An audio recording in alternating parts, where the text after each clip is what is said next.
яғни тәуелсіз Қазақстан біздің. Енді осыны біз гүлдендіруіміз керек, балалар, иә? Гүлдендіруіміз керек.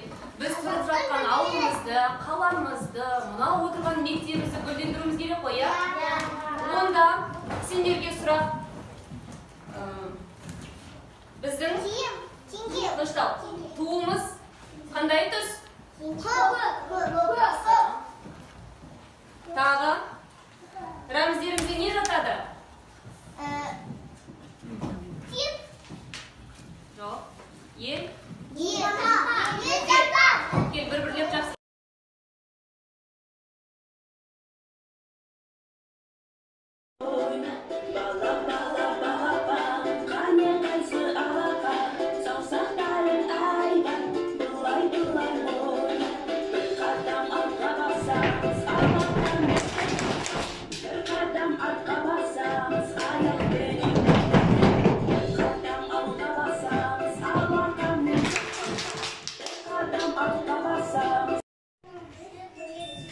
Жақсы, Зейнұр келе ғой.